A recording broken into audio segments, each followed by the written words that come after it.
The Great Race of Stars by Travis Gray, narrated by Travis Gray.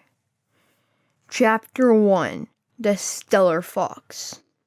Mike Anansi woke up at 2 a.m. to find his sack and gear waiting for him.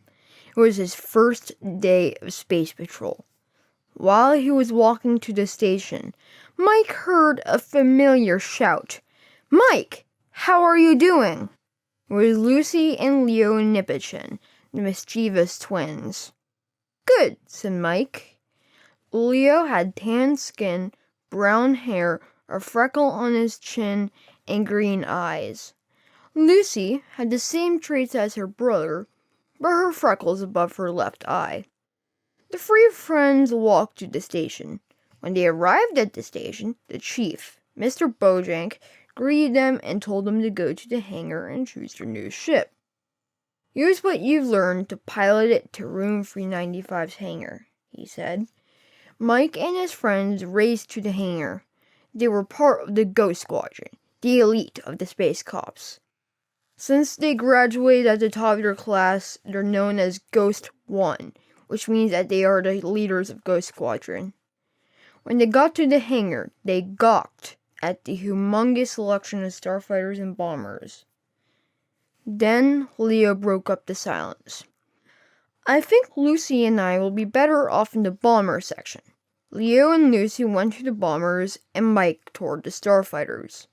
Even though all of them were cool, Mike couldn't find what he wanted. Nope.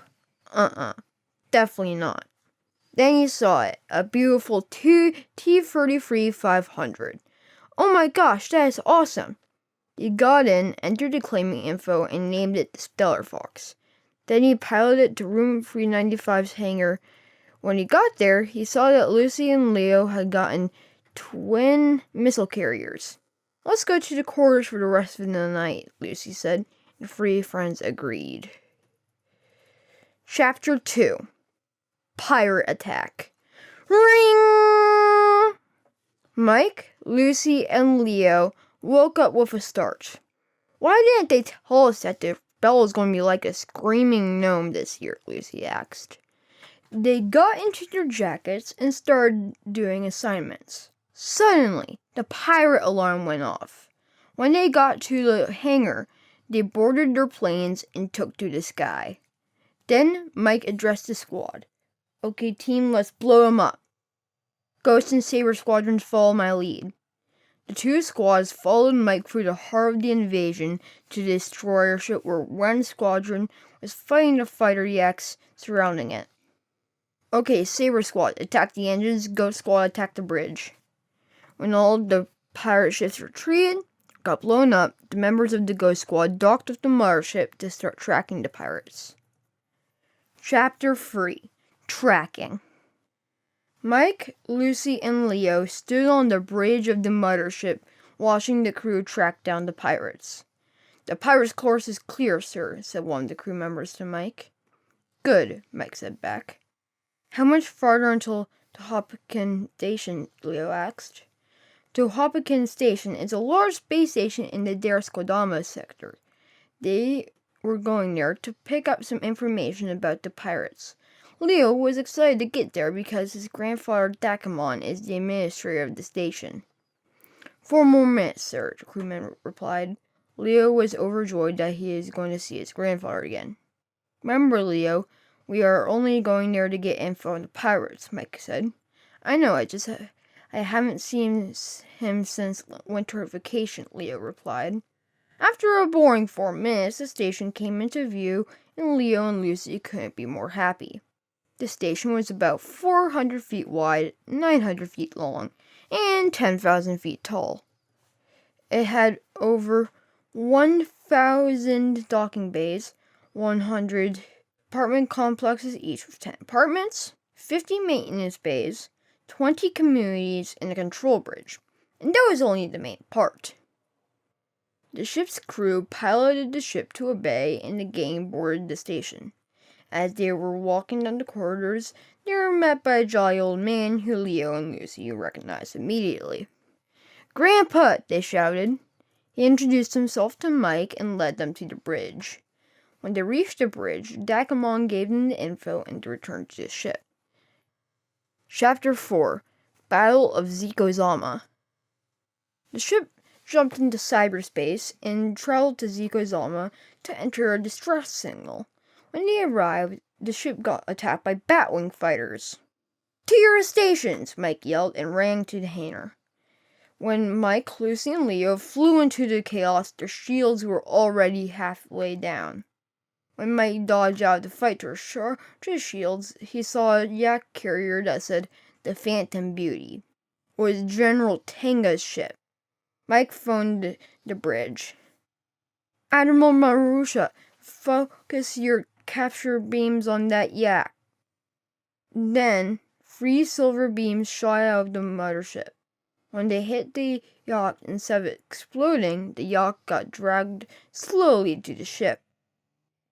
"It's too strong," shouted Leo. "Everyone concentrate energy on the beams," Mike ordered. Soon, the yacht was inside the hangar and most of the enemies retreated. Those that hadn't were quickly blasted apart. The president of Zikozama thanked them, and the friends went to interrogate General Tenga. Chapter 5: The Interrogation. Mike, Lucy, and Leo went into the brig, where the pirate General Tenga was held. When they entered the interrogation chamber, they found that Tenga was in an intense argument with the monitor robot. "I'll never tell you anything, you bastards!" the general shouted. "Now, General, you know that you'll tell us because you have no choice," the monitor replied calmly. "We'll take it from here," said Mike. The monitor nodded and left. "Now you just have to tell us. We know you are building something. Now just tell us what it is," Lucy said. Charm worked. "Fine. We're building a planar portal to find new hideouts across the realms," the general responded. Nobody said anything. Then a triad of shocked friends exited the room in shock. Chapter 6: The Call to Action. "The headquarters called a meeting concerning the portal," said Lucy as she was entering the dorm shared by Mike, Leo, and Lucy. It had been several days since the interrogation, and the command has been alerted to the pirates' plans. "About time they did something about it," replied Leo. "You do know that command has other problems," said Mike. "Yeah, but what's more pressing than a portal to our planes?" replied Leo sharply, to counter Mike, saying command will take its time in answering problems of any urgency, and we have to respect that. "Yeah, but..." "Boys," came Lucy, "this meeting is tomorrow. We are already heading back home, since the meeting is being held at the capital." "What?" came the boys at once. "It takes a problem of immense urgency to get the attention of the capital," Leo said. "Didn't you just say that nothing is more urgent than a portal?" said Lucy. Leo was flummoxed. Soon, the mothership docked at the capital, and the trio went to their respective houses, and the next day, the friends met up and entered the Capitol building to head to the chamber where the meeting was to be held. As they entered the room, they were welcomed by a whole lot of shouting. "Why would they build a portal? It's unethical even for a pirate. I believe they are breaking another law," and other loud complaints. Soon the delegates noticed the trio and started the meeting. The meeting was pretty boring, mostly brought up law stuff, but at the end they decided that they should send the cops to stop construction. Chapter 7: The Briefing. "All right, command gave us the go-ahead for the sabotage," said Mike to a large room full of soldiers. "This is going to be a tough job, and I can't expect everyone to get it just right, but we need to try our very best." The briefing had been established so the members of the Ghost Squad talk about their mission. Everyone who is not an elite must be in a stolen Batwing fighter, while everyone else will go onto fighter yaks. We'll then go to their stronghold in Grignir to destroy the portal before it can be activated. Our reports told us that They have finished construction but have not activated yet. The portal should be in the main hangar, so we will go in and blow it up. Any questions? Chapter 8. The Heist. Mike, Lucy, and Leo were boarding their ships to steal some fighter yaks. The Batwings have already been stolen because they were easy to capture with beams. A yacht, however, will require special hooks to capture. The hooks have been found at the Cop Depot on the asteroid of Ticopa. Did you remember to equip the hooks onto your bombers? Asked Mike as he sat down in the cockpit of the Stellar Fox. Yep, replied Lucy. Soon the gang was zooming away towards the nearest pirate depot. When they arrived, they quietly sped down and started blowing up some radios, and soon yaks started coming up and tried to shoot down the intruders. Fire the hooks! Yelled Mike. 42 silver hooks shot down and hooked one of the yaks. Batwings inbound, shouted Leo. Turrets out, replied Mike. Soon the Batwings were dust, and the yacht was falling behind them in cyberspace. When they emerged, they landed the yacht, and Mike shouted to the crew of soldiers. Stage 1 complete. Commence preparation immediately. A cheer went up among the crowd, and they all rushed to different parts of the mothership to begin preparation. Chapter 9. The Spy. Clank, clank. The hammering sounds of an onboard trains coming in on the mothership rang through the hangar as Mike, Lucy, and Leo watched the preparation of the assault spread below. Things are going well, don't you think? Asked Leo. Yep, replied Mike. Then, Lucy said, Who's that? I don't recognize him, and I remember everyone I meet. You're right, said Mike. Then he calmed in and asked for the man to be brought to him. Soon, 2 onboard security troopers came onto the balcony, escorting a haggard man. What is this? I just want to help, said the man. How long have you been here? Asked Lucy in reply. About 2 weeks, said the man. The trio looked at each other in suspicion. 2 weeks has passed since the sabotage was planned. Search him, said Mike to one of the troopers. The trooper took out a scanner and moved across the man. The scanner beeped, and the guard pulled the necklace off the man and tossed it to Mike. The man looked truly terrified. Mike produced a scanner and dropped the necklace into it and read the results. A comm dice connected to the Pirate Intel Center, said Mike. Arrest him, he ordered. The guards took out some handcuffs and slapped it on the man. Mike continued to read from the display. Taraquis Miller's 31st Intel Collection operative sent the spy on suspicious cop activities and report back to HQ. Well, Taraquis, it looks like you're on forced leave in the cop brig. You're lucky you didn't find out enough to report back. He nodded to the guards and they took Taraquis to the brig. Chapter 10. The Final Preparations. Mike, Lucy, and Leo were on the hangar floor reading stats of a special bomb that will be used on the portal that will not only blow it up, but it will also disperse the parts so the pirates can't start over. How do we know that this will work? Asked Leo. It will, said Mike. It has to. He's turned off the scanner and slipped the bomb into the pocket of his pirate disguise. Everyone else in the mothership who was assigned to the main assault did so too. Everyone was there. Mike looked up and took a deep breath. Let's move it out. Chapter 11. The Base. Mike, Lucy, and Leo, with the rest of the space cops, zoomed towards the pirate HQ in Batwings and fighter yachts. Mike was very tense, hanging onto the seat of the chair he was sitting on in the fighter yacht. What's wrong? Asked Lucy, who was always calm before battles. Just getting nervous, came the shaky response. Soon the fleet dispersed to make it look less suspicious, and then arrived at the hangar of the towering pirate HQ. When they disembarked, they marched along some regular pirates and then discreetly turned left into a large chamber with a hole in the center. The portal.